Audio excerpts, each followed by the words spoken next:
For centuries, humans have been growing alongside our botanical brethren.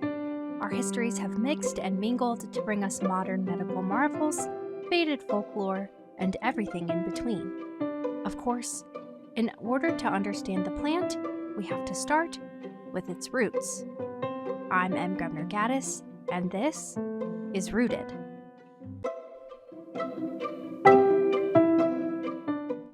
Hello there, and welcome back to another episode of Rooted.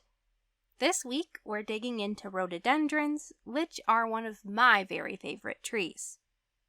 Today, we'll actually be talking about a few different species of rhododendron, but before we dive into those, let's take a quick look at their family tree and learn a little bit more about what they like.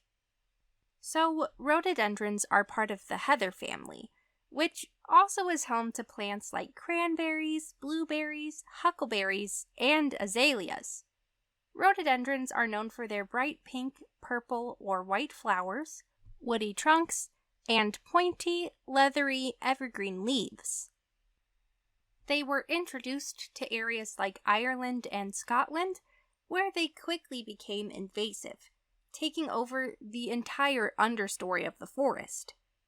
This is mostly because they're fast growers and can actually send shoots out of their roots. So if you're not absolutely sure you've gotten the entire root system, there's a good chance they're coming right back. Kind of like honeysuckle is here in the US. In a lot of countries, rhododendrons are actually banned from being sold commercially because of how invasive they can be. But there are plenty of other places, like the US and Nepal, where these are extremely popular.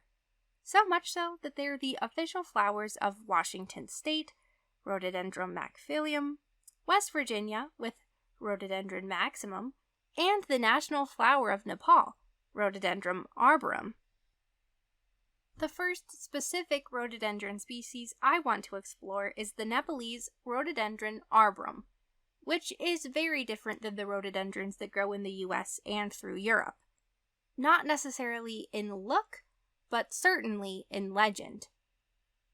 For starters, the flowers of Rhododendron arboreum are edible, and are often pickled, steeped into teas, and even added into traditional fish curry, where they add a distinct sour flavor and are believed to help soften the bones. They also provide much-needed stability to the rocky areas of Nepal, where the roots of the rhododendron help to keep soil in place and prevent erosion and landslides. But how did these plants come to be such a big part of Nepal's culture? Well, to understand that, we'll need to take a closer look at their lore. There was a time in Nepal where marriage wasn't just for people. All things in nature could choose to get married.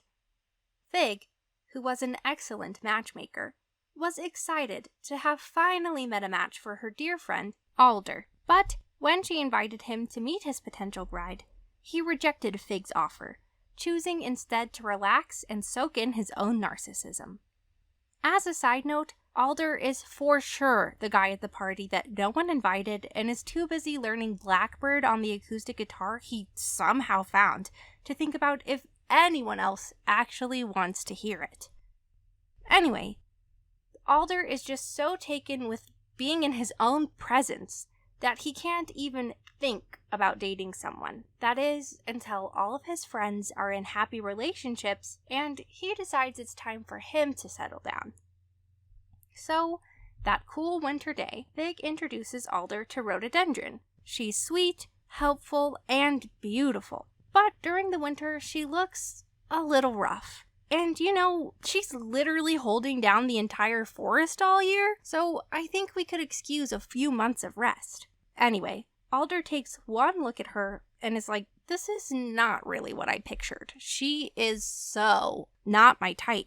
Which, rude, but whatever, Alder. Rhododendron loses no sleep over this. She knows she's way too good for him, and decides she's just gonna spend winter relaxing so she can really shine during Hot Girl Spring. And shine she does. She comes into spring like Mia from the Princess Diaries, and the whole forest is shocked. She is hydrated, in her lane, unbothered, thriving. And suddenly, Alder's like, I think maybe we should get married. I was wrong. But Rhododendron is having none of this. She decides she's not going to take any of Alder's BS and will just keep living her life free of having to listen to Alder butcher Riptide at every party forever. So she tells him she's just not that interested.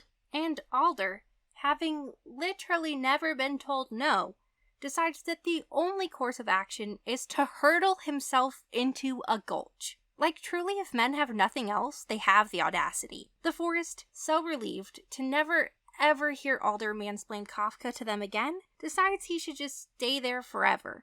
But not before the forest goddess herself decides that this clown was so toxic that plants just aren't gonna get married anymore, because no one should have to put up with a toxic ex like that. And that's why plants don't get married, alders tend to grow in ravines, and the rhododendron is a symbol of beauty and resiliency in Nepal. Meanwhile, on the other side of the world, rhododendrons are doing some totally different things.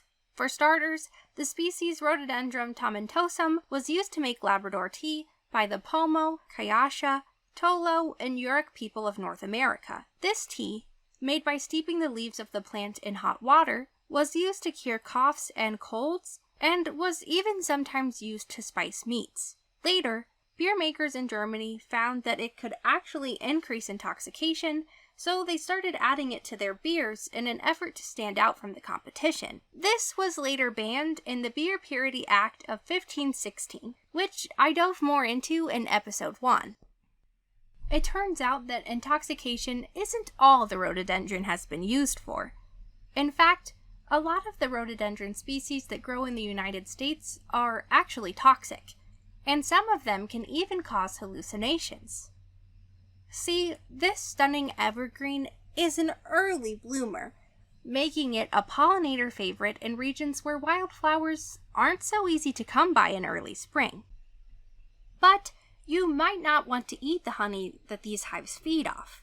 See, gryanatoxin is what makes this plant poisonous for us, and it just so happens that it can be found in the pollen of rhododendron flowers, which, of course, is where we get honey. And that stuff doesn't just go away in the honey-making process. Interestingly, honey that contains a lot of pollen from rhododendrons or azaleas is sometimes called mad honey. It's described as a dark, reddish honey that tends to have a slightly less sweet taste than others. And, oh yeah, it can make you hallucinate. And if eaten in large enough quantities, can make you really sick. In my research, I was expecting to find a lot more about people using this as some kind of early party drug, especially after the German beer deep dive, but instead I was shocked to find it mostly being used as a weapon. I know, history is wild sometimes. So here's what happened. In 1401 BCE, a student of Socrates named Xenophon was leading his army back to Greece after winning a war in Persia. And on the way back, they all got a little peckish, so they decided to just stop for a nice little snack. And wouldn't you know it, they found some local bees making some very tasty looking honey. So they decided to eat a bunch. Cut to a little while later, and these guys are seeing some crazy stuff. Then they all start feeling a little off. They're feeling extra sick, and some can't even walk anymore. So they do about the only thing they can. They rest. And in the morning, everyone feels fine, and they go home. The Persians take note of this, and later, when the Romans come to start messing things up, the Persians decided they were going to unleash hell. Or rather, honey. They strategically left pots of mad honey in with their stores, so that when the Romans came to root around and take stuff, they would think they were getting away with all of the Persian honey, really putting a damper on their tea times.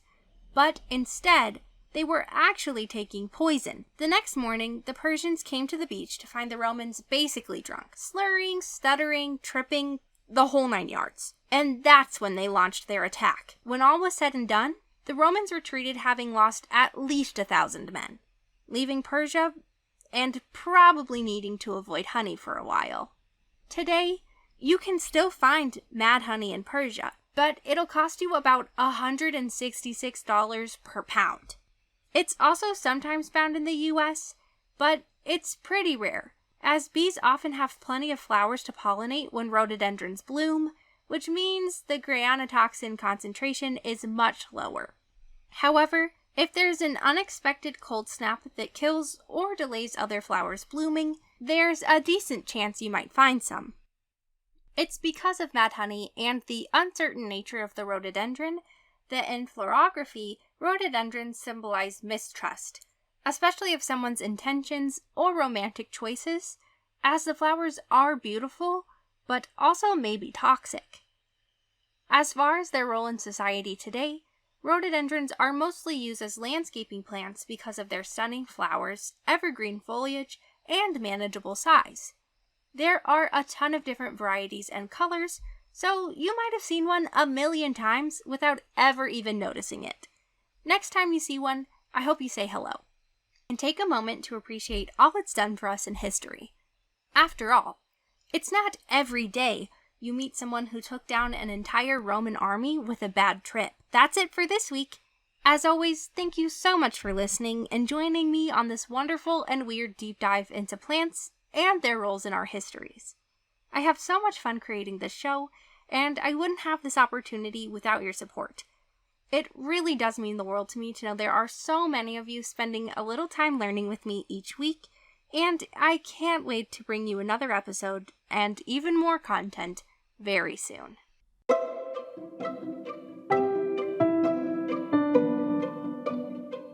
If you liked this show, please consider subscribing and leaving us a review on Spotify, Apple Podcasts, or anywhere else you listen. You can follow us on Facebook, Instagram, and TikTok at rooted.pod. We're on YouTube at rooted.podcast, and check out our website, rootedpod.com, for transcripts, updates, and so much more. Thanks for being here, and until next time, be kind to yourselves, be kind to the earth, and just like a plant, drink your water.